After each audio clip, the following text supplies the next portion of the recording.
Ethiopian Bible mentions Jesus. After all, the Ethiopian Bible is a Christian Bible. It contains the Gospels. It upholds the life, death, and resurrection of our Lord Jesus Christ.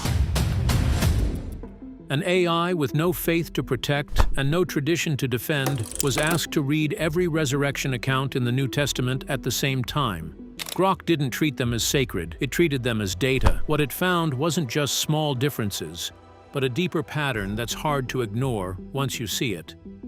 The conclusion has left many people questioning what they thought they understood.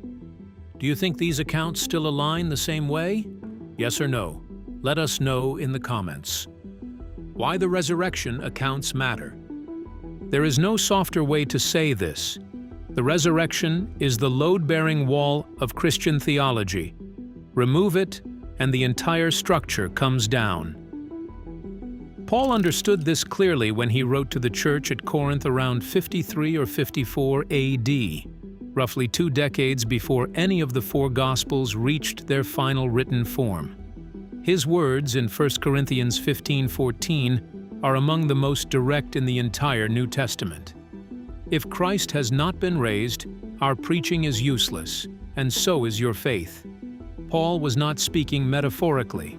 He was identifying the resurrection as the one event on which everything else depends. If it happened as described, Christianity's central claim stands. If the accounts describing it cannot be trusted to agree on basic facts, the question of what actually happened becomes considerably more complicated. Scholars have been aware of that complication for a long time. The project of harmonizing the 4 Gospel accounts of the resurrection, meaning the effort to read Matthew, Mark, Luke, and John as a single coherent story rather than 4 separate ones, has a history stretching back to the earliest centuries of the Church. Tatian, a 2nd-century Christian writer, produced a document called the Diatessaron, which wove all 4 Gospels into one continuous narrative. The impulse behind it was the same impulse that drives modern harmonization efforts. The 4 accounts, read side by side, do not naturally tell the same story. Tatian's solution was to merge them. The merging required choices about which details to keep and which to set aside, choices that the texts themselves do not authorize. In the centuries that followed, the standard approach in popular Christian teaching has been to treat the 4 accounts as complementary. The word complementary does a great deal of work in this conversation. It allows differences to be acknowledged without being examined too closely. If Matthew says one thing and Mark says another, the complementary framework assumes that both are true and that the apparent tension is a matter of emphasis or perspective rather than contradiction. This framework has served its purpose in popular discourse, keeping the question at a comfortable distance from ordinary believers who have no reason to sit down with all 4 accounts open at the same time and read them against each other line by line. But when that comparison is made carefully, the differences become harder to dismiss as mere variations in emphasis. Details such as who arrives at the tomb, what they see, whom they encounter, and when these events occur begin to diverge in ways that resist easy reconciliation. These are not obscure or peripheral elements. They are part of the core narrative itself. The more closely the texts are examined, the more the harmonizing framework starts to look less like a reading of the texts and more like a strategy imposed upon them. Grok did exactly that. It had no reason to apply the complementary framework before looking at the evidence. It applied no framework at all. It read the texts and reported what was there. What was there was not comfortable, and it was not minor.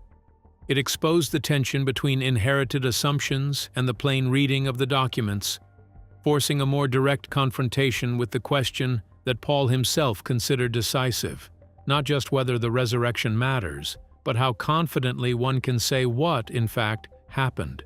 How Grok approached the comparison. Let's dive deeper into what Grok actually identified, because this is where things get truly mind-blowing. The AI began highlighting something called chiastic structures throughout the Bible. Now, if you are not familiar with chiasmus, it's a literary technique where ideas are presented in a certain order and then repeated in reverse order. Think of it as a mirror image in writing. It was a common device in ancient Hebrew and Greek literature. What's remarkable is that Grok identified chiastic structures not just within individual books or chapters, but spanning across entire sections of the Bible. Some of these structures cover thousands of verses in multiple books. The probability of this happening by random chance with dozens of different authors across centuries is astronomically small. It suggests either incredible coordination or something else entirely. The AI also pointed out numerical patterns that have fascinated researchers for decades. The number 7, for instance, appears throughout Scripture in ways that seem deliberate. 7 days of creation, 7 seals, 7 trumpets, 7 churches. But Grok went beyond the obvious. It identified patterns in the original Hebrew and Greek that get lost in translation. Certain words appear in multiples of 7. Phrases are structured in groups of 7, and themes cycle through the text in 7th intervals. Even more intriguing, Grok highlighted what's known as the Fibonacci sequence, appearing in certain biblical narratives. The Fibonacci sequence is a mathematical pattern found throughout nature, from the spiral of seashells to the arrangement of flower petals. Finding this same pattern in ancient texts raises profound questions about design, intention, and the nature of the universe itself. Critics might say this is pattern recognition run amok, seeing meaning where there's only coincidence. But Grok's analysis included statistical probability calculations. The AI showed that these patterns occurring together in one collection of texts defies random chance by margins that make mathematicians uncomfortable. It's one thing to find a pattern. It's another thing entirely when that pattern appears consistently across a massive collection of documents written over 1,500 years. The God Code, Discovery. Now we're getting to the part that really silenced people. Among all the patterns and structures Grok identified, there was something that stood out above everything else. The AI found what some are now calling the God Code. It's a concept that's been explored by researchers before, but Grok's analysis brought it to mainstream attention in a completely new way. The God Code refers to specific patterns in the original Hebrew text of the Bible, where letters and numbers are interconnected. Hebrew, every letter also represents a number. Grok identified sequences where names, dates, and events are encoded using this system in ways that create layers of meaning. These aren't simple puzzles or tricks. They're sophisticated literary devices that require deep understanding of multiple languages and mathematical principles. One of the most striking examples Grok highlighted involves the name of God in Hebrew, the Tetragrammaton, which is typically written as YHWH. The AI showed how this four-letter name appears embedded throughout the Hebrew scriptures at specific intervals in ways that seem statistically impossible without deliberate design. It's not just spelled out, it's woven into the fabric of the text at the molecular level. What makes this particularly fascinating is that these patterns weren't fully discoverable until we had computers capable of processing massive amounts of textual data. Ancient scribes who copied these texts by hand couldn't have verified these patterns even if they knew about them. Yet, the patterns exist. They're mathematically verifiable and reproducible. Any researcher with the right software can check the claims. Grok also pointed out something that connects to modern science in an unexpected way. The numerical value of certain Hebrew words describing God matches physical constants we've discovered about the universe. Things like the golden ratio, pi, and other mathematical constants that govern everything from atomic structures to galaxy formations. Is this coincidence, or is it evidence of something more profound, embedded in ancient? What did they find, and who was there? As researchers continued examining the tomb, they found something that explained why this site had been so carefully hidden and protected. The skeletal remains weren't alone in the burial chamber. Alongside the woman's bones, they discovered evidence of a second burial, a smaller skeleton that bone analysis suggested belonged to a young girl. Historical records from the medieval period, particularly documents preserved by groups that existed outside the Catholic Church's direct control, had long mentioned a daughter of Mary Magdalene named Sarah. These accounts had always been dismissed as legend or confused mythology. The Church certainly never acknowledged any such person existed. But here in this tomb was physical evidence that supported those old stories. The second set of remains showed the same Middle Eastern genetic markers as the adult woman DNA analysis, confirmed a direct maternal relationship between the two. Mother and daughter, buried together in a tomb that someone had gone to great lengths to conceal and protect. The existence of a daughter shattered that portrayal completely. A daughter meant Mary Magdalene had been a mother, had raised a family, and had passed on not just her genetic material, but likely also her first-hand knowledge of Jesus and his teachings. The moment news of the discovery reached Vatican officials, the Church's response was swift and decisive. Representatives arrived at the excavation site with a speed that suggested they had been monitoring the situation closely. Within days, the bones had been removed from the tomb and transported to an undisclosed location under Vatican control. The archaeological team found themselves suddenly blocked from continuing their work. Permissions were revoked, access to the site was restricted, and the entire excavation was shut down under layers of bureaucratic red tape. Documents related to the discovery were confiscated or classified, making it nearly impossible for independent researchers to verify or build upon the initial findings. The pattern of suppression wasn't new for the Vatican. Throughout history, the Catholic Church has shown a consistent willingness to hide, destroy, or discredit any evidence that contradicts its official doctrines. Libraries have been burned, documents have disappeared, and researchers who ask uncomfortable questions have found their careers destroyed. But why would the Church go to such extreme lengths to hide evidence about Mary Magdalene? What were they told to do? The figures at the tomb gave the women instructions. Those instructions are also not consistent. The answer lies in what her true story represented: a direct challenge to fundamental assumptions about power, authority, and gender roles that the Church had built its entire structure upon. For nearly 2,000 years, Christianity has been dominated by male leadership. The priesthood, the bishops, the cardinals, and the popes have all been men, justified by pointing to Jesus' choice of male disciples. As the foundation of the Church, women have been systematically excluded from positions of authority and taught that their proper role is supportive rather than leadership-oriented. But if Mary Magdalene was not just a follower but potentially Jesus' partner, the mother of his children, and a teacher who preserved and transmitted his most important lessons, then the entire justification for male-only leadership collapses. If Jesus trusted a woman with his deepest teachings, if he valued her wisdom enough to make her the first witness to the resurrection, and if he was even married to her and had children with her, then the Church's gender-based hierarchy has no biblical foundation. The genetic evidence from the tomb threatened to expose this truth.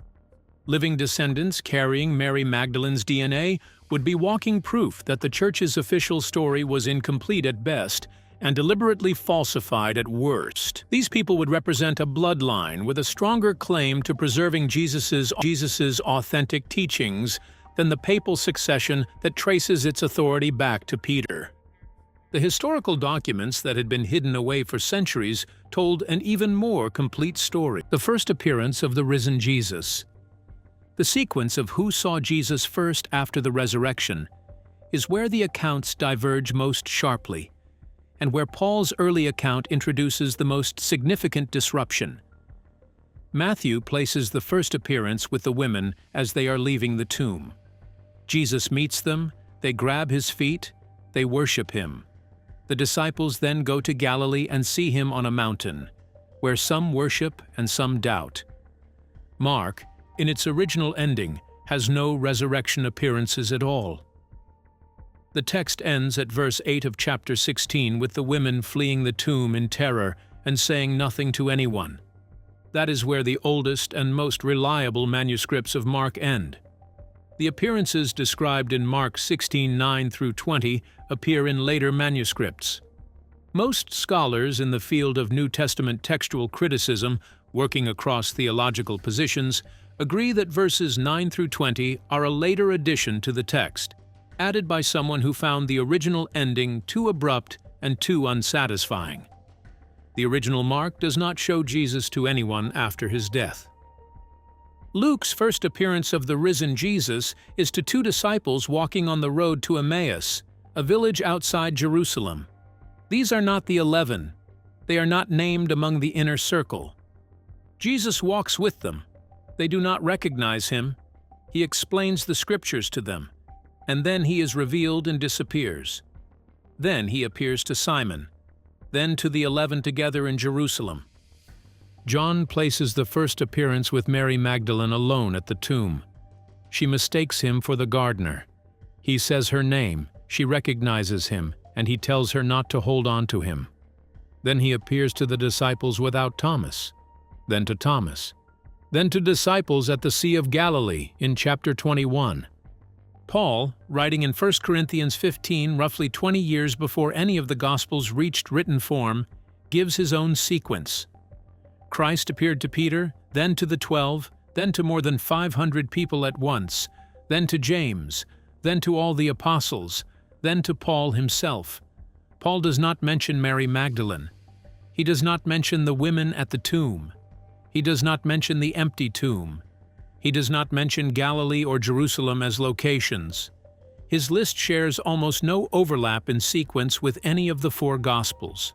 The person the Gospels unanimously identify as the first witness to the risen Jesus, Mary Magdalene, does not appear in Paul's list at all. Paul's account is the oldest written record of the resurrection, and it describes a sequence of appearances that does not match any of the four Gospels, while completely omitting the figure all four Gospels name as the first witness. The chilling contradiction.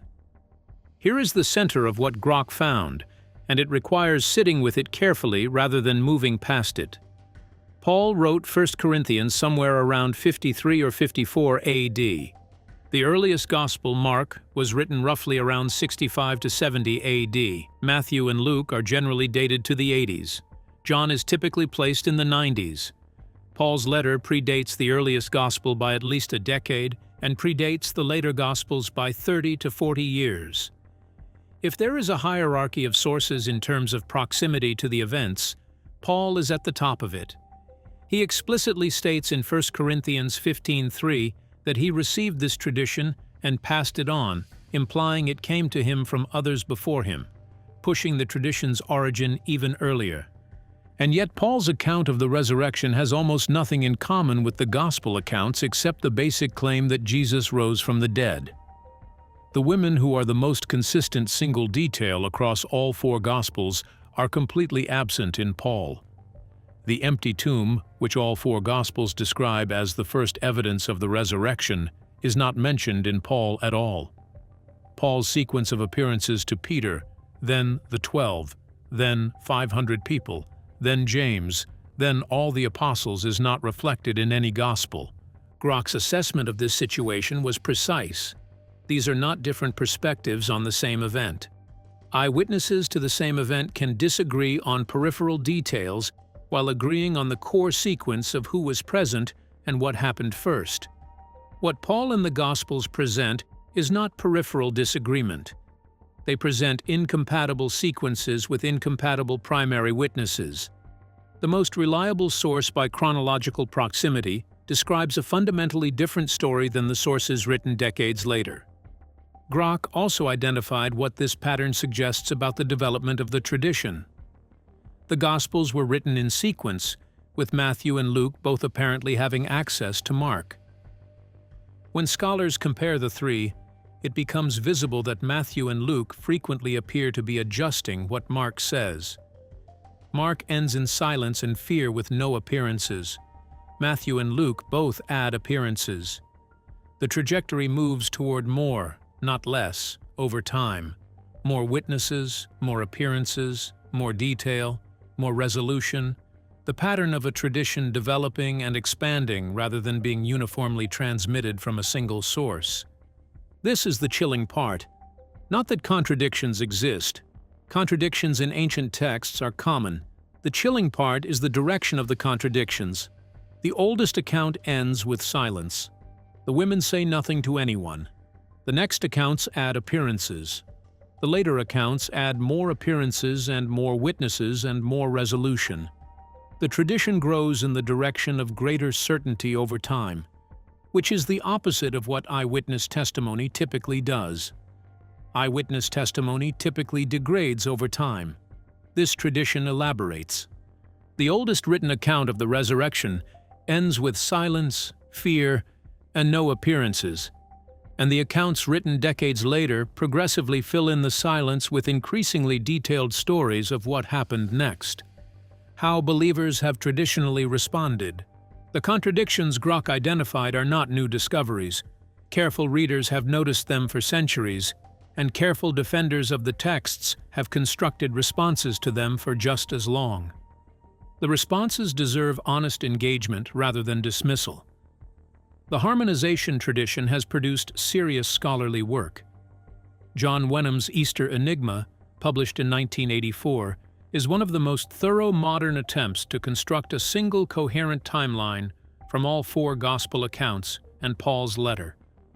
N.T. Wright's massive scholarly treatment of the resurrection in The Resurrection of the Son of God engages directly with the textual variations and argues that the diversity of the accounts is itself evidence of authenticity rather than fabrication. The argument is that if the early church had invented the resurrection story as a piece of deliberate theology, they would have produced a single clean account rather than four diverging ones. The diversity on this reading reflects genuine historical memory rather than coordinated myth-making.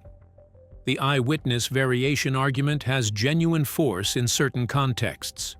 When multiple witnesses to the same event describe it independently, they routinely disagree on peripheral details. One witness notices the color of a car, another does not. One remembers a bystander, another does not. Courts treat this kind of variation as consistent with honest testimony rather than as proof of fabrication.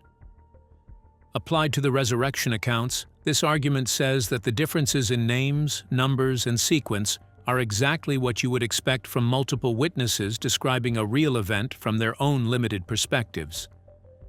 Grok found this argument holds for some of the variation. The question of exactly which women were in the group is the kind of detail that different witnesses might reasonably report differently. If a group of women went to the tomb together, one source might name the three most prominent, another might name a different subset, and another might focus on the most significant figure alone. This kind of variation does not automatically destroy the account's credibility. Where Grok found the argument breaking down is on the questions that go beyond peripheral detail. The location of subsequent appearances, Jerusalem versus Galilee, is not a peripheral detail. It is a directional instruction that cannot point both ways simultaneously. The presence or absence of an empty tomb tradition in the earliest written source, Paul, is not a peripheral detail. The empty tomb is the founding evidence. If Paul's early tradition did not include it, the question of when and how it entered the story is a legitimate historical question. The order of appearances, who saw Jesus first, is not a peripheral detail if the claim is that these are eyewitness accounts. The first appearance is the most significant moment. Eyewitnesses to the most significant moment of the most significant event in their tradition should agree on who was there. The eyewitness variation defense explains minor differences in peripheral detail, but the contradictions Grok identified are not peripheral. They concern the sequence, location, and primary witnesses of the event itself. What makes this chilling? The word chilling in the title is not chosen for effect. It is chosen because it describes a specific intellectual experience that happens when you sit with what Grok found without immediately reaching for a way out of it. The resurrection accounts disagree on who was at the tomb, how many figures they encountered, what those figures looked like, what the women were told to do, where the disciples went, and who saw Jesus first. These are the who, what, when, and first of the event. They are not weather conditions or clothing descriptions.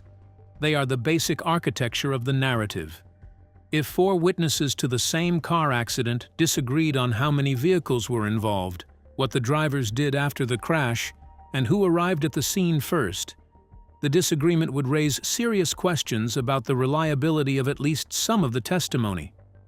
What makes it chilling is not that the contradictions exist. Scholars have known they exist for a long time. What makes it chilling is the kind of contradictions they are. They are contradictions in the foundational sequence. They are contradictions between the earliest written source and all 4 later narrative accounts. And they follow a traceable developmental pattern, where accounts written later tend to be more detailed, more certain, and more resolved than accounts written earlier. Grok's conclusion on this point was careful. The accounts, read together without a predetermined framework, reflect theological development over time. The differences between them are consistent with what happens when a tradition is transmitted, interpreted, and elaborated by communities with theological investments in the story they are telling, rather than with what happens when multiple independent witnesses report the same event. This does not mean the resurrection did not happen. Grok does not make that claim, and this analysis does not make that claim. What it means is that the 4 gospel accounts and Paul's letter cannot simultaneously function as independent eyewitness corroboration of the same event. They diverge too significantly at too many foundational points to be read that way, without choosing some details over others and setting aside what the unchosen texts actually say. The chilling part is not the existence of the contradictions, but their location, at the very center of the event, in the sequence and the witnesses, where any account that claimed to be based on direct experience should be most reliable. The broader implication. The question that sits behind everything Grok found is a question historians have asked about many ancient texts. What is the relationship between what these documents claim and what actually happened? Historical Jesus scholarship has grappled with this question for more than 2 centuries. The field contains serious scholars across a wide spectrum of belief and unbelief who have applied the tools of historical analysis to the gospel texts and produced a range of conclusions. What Grok adds to this conversation is not new data. The texts are the same texts scholars have always had. What Grok adds is a method of analysis that strips away the centuries of interpretive tradition that has surrounded the texts and reads them as they are, rather than as the tradition has prepared readers to expect them to be. The distinction between faith claims and historical claims matters enormously in this context. A faith claim about the resurrection says, "I believe that Jesus rose from the dead, and this belief is foundational to my life and my understanding of reality." A historical claim about the resurrection says, "These 4 accounts are reliable historical records of what happened on a specific morning in Jerusalem, and their agreement on the facts constitutes evidence that the event occurred as described." These are different claims. The faith claim does not depend on the historical claim being fully supported. A believer can hold the faith claim while acknowledging that the historical accounts are complicated. Many serious Christian scholars do exactly that. What Grok's analysis makes harder to maintain is the confident assertion that the 4 accounts are historically harmonious eyewitness records that corroborate each other on the basic facts. They do not corroborate each other on the basic facts. They contradict each other on several of them. The gap between the faith claim and the historical claim is real, and Grok's reading makes it visible in a way that centuries of harmonization efforts have worked to obscure. The broader implication is not that Christianity is false. It is that the evidentiary foundation for the resurrection, understood as a historical rather than a theological claim, is more complicated than popular presentations of it suggest. That complication has always been present in the texts. An AI with no stake in the outcome simply said so clearly. The gap between faith claims and historical claims about the resurrection has always existed in the texts. What AI does is remove the social and institutional pressure that has traditionally kept that gap from being examined directly. Grok didn't discover contradictions. They've long existed in gospel resurrection accounts. Scholars and readers have noted them, while harmonization efforts date back centuries. What's new is the clear, unbiased presentation by a machine. Comparing accounts reveals differing details and a pattern suggesting evolving tradition rather than consistent eyewitness testimony. Like, share, and subscribe for more.